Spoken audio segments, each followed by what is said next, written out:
რამდენიმე წლის წინ ჩაატარეს გამოკითხვა, სადაც სტუდენტებს კითხეს, რომელი ერჩინოთ დაეკარგათ წვდომა smartphone-ზე თუ დაეკარგათ ყნოსვა. სტუდენტების ნახევარმა იფიქრა, ვის სჭირდება ყნოსვა, დამიბრუნეთ ჩემი smartphone-ია, ხოლო მეორე ნახევარი ჭკვიანი იყო. ყველა გონიერმა ადამიანმა იცის, რომ ადამიანური გრძნობა არ უნდა გაცვალო ელექტრონულ მოწყობილობაში. ვიცით, რომ სურნელის აღქმა შეუფასებელია, მაგრამ რა მოხდებოდა, რომ დამკვირვებლებს ეკითხათ, სურნელის დაკარგვა გერჩინოთ თუ მხედველობის დაკარგვა.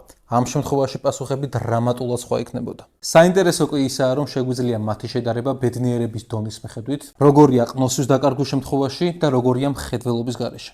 ეს კვლევა სხვადასხვა ინციდენტ-გადამხდარ ადამიანებზე ჩაატარეს, თუ როგორ ეცემოდა მათი ბედნიერების დონე კონკრეტული შემთხვევების შემდეგ. მხედველობის დაკარგვის შემდეგ ბედნიერების დონე ძალიან დაბლა ეცემოდა, თუმცა დროთა განმავლობაში ჩვეულ ნორმას უბრუნდებოდა. მეორეს მხრივ ყნოსვა დაკარგული ადამიანის ბედნიერების დონე ოდნავ ეცემოდა, თუმცა გრძელ პერსპექტივაში აგრძელებდა კლებას. მეტიც, ბევრი მათგანი ყნოსვის დაკარგვის შემდეგ 1 წლის პერიოდში ვარდებოდნენ ღრმა დეპრესიაში. ერთი შეხედვით შეიძლება მოგეჩვენოთ, რომ დიდად არაფერი შეცვლა, თუმცა ყოველდღიური ცხოვრების გამოცდილებისას შეამჩნევთ, რომ რაღაც ზირეული გარდატეხა მოხდა. მათ არამხოლოდ ყნოსვა შეეძლოთ, არამედ სხვადასხვა კერძების ნორმალურად დაგემოვნებასაც ვერ ახერხებდნენ. დღეს კი ჩემო სურნელოვანო მეგობრებო, მოგითხრობთ, რატომ არის ყნოსვა, სურნელის აღქმა იმაზე მნიშვნელოვანი, ვიდრე გგონიათ.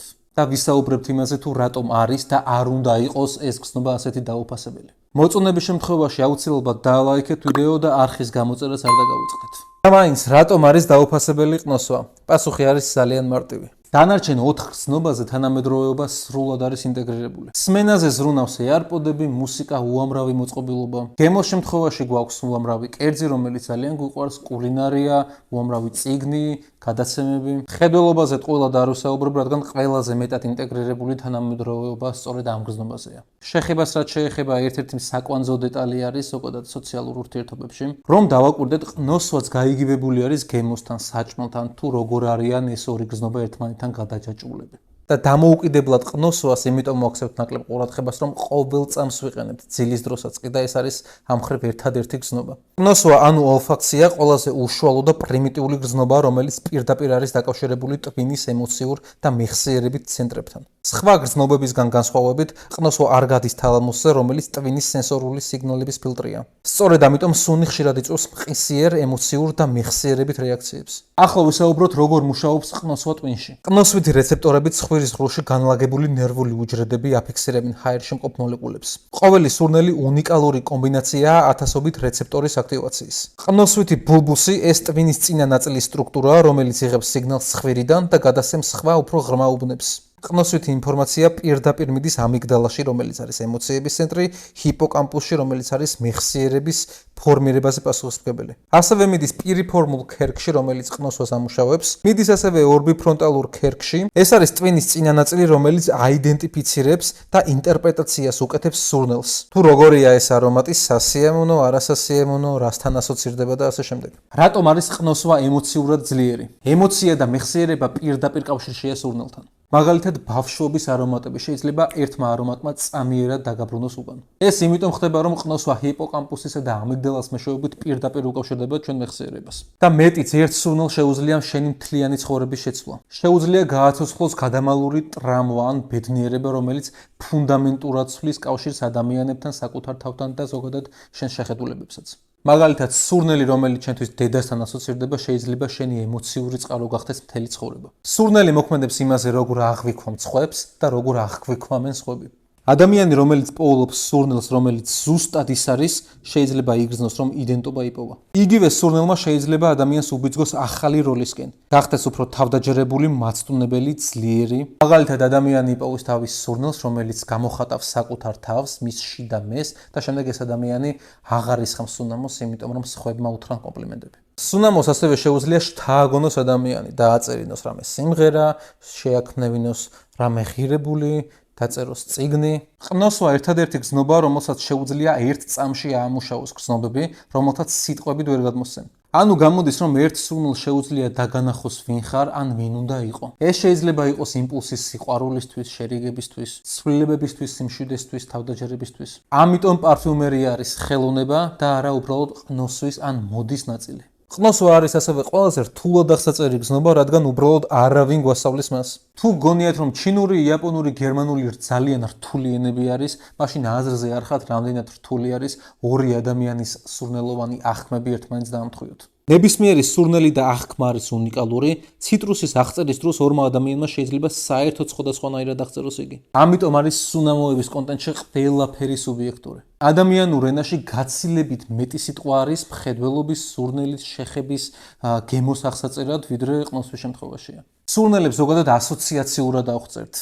მაგალითად, ტკბილია როგორც ვანილი. ცხარეა როგორც წიწაკა და ასე შემდეგ. მეორე მხრივ შემოდის კულტურული ფაქტორები, სადაც სურნელზე საუბარი ცუდ ტონად ითვლება, ძირითადად ევროპულ ქვეყნებს ეხება, ხოლო აღმოსავლეთ ნაწილში ეს მათი იდენტობის ნაწილია. სხვადასხვა განსხვავებული სიტყვებიც კი აქვს მათ აღსაწერად, რაც რეალურად სხვა ენებში არ გვხვდება. სურნელი მოქმედებს უმეტყველო გზნობებზე. როგორც მუსიკა შეიძლება მოგეწონოს და აგეტიროს და ვერ ხსნიდე რატომ ხდა ეს. ასეა სურნელიც გვახობს რაღაც ემოციურ ორმოში, რომელსაც ენა ვერ ეწევა. პარფიუმერებს, მწერლებსა და მარკეტოლოგებს ეს რეალობა აიძულებთ შექმნან ენა სურნელისთვის, გამოიყენონ მეტაფორები, ლანდშაფტები და ემოციები.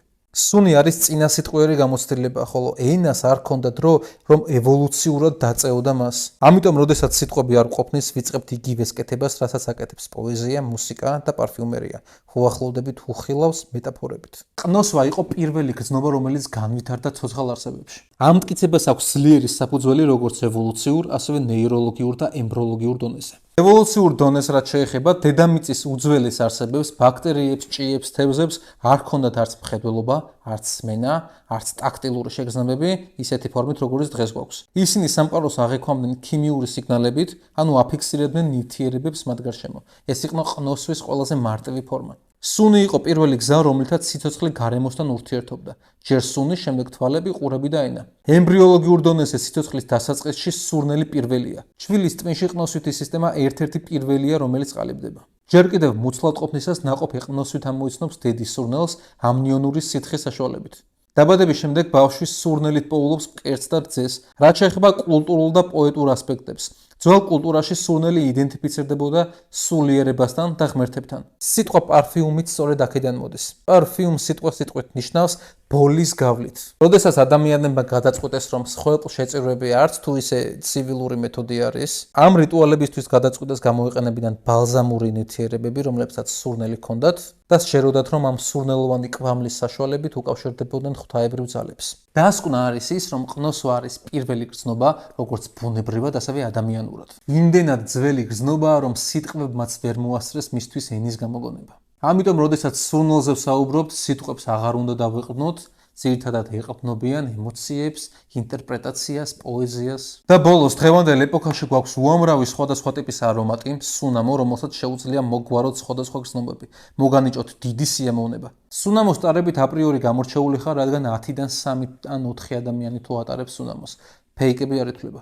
ამიტომ თუ გსურთ სხვა ადამიანს თავი მოაწონოთ, დაისხით სუნამო. ადამიანს არ შეუძლია მეორე ადამიანის არ შემჩნევა, როცა მას ძალიან ლამაზი არომატი აქვს. მაგრამ თუ იმის გამბედაობა არ გაქვთ, რომ მას გამოველაპარაკოთ, წარმართოთ დიალოგი, აზრი არ აქვს, რა სუნამო გექნებათ, რადგან შანსი არ გაქვთ. ჩვენ ვსაუბრობთ, როგორ მოქმედებს არომატის სხვაზე და ამ დროს გვავიწყდება, რომ იგი ჩვენზეც მოქმედებს. ჩათვალეთ, როდესაც სუნამოს იძენთ, თქვენ ყიდულობთ პირველ შთაბეჭდილებას და თავდაჯერებას თხევად ფორმაში. სუნამოების შესაძენად უნდა ეწვიოთ საიტს pshik.store, სადაც დაგხვდებათ უამრავი ნიშური დიზაინერული ბიუჯეტური სუნამო. შეგიძლიათ შეეძინოთ მცირე მოცულობებით, დატესტოთ და შემდეგ გააკეთოთ დიდი არჩევანი. ახლა კი დრო აიპოვოთ თქვენი საფირმო არომატი, რომელშიც დაგეხმარებათ ეს ვიდეოები.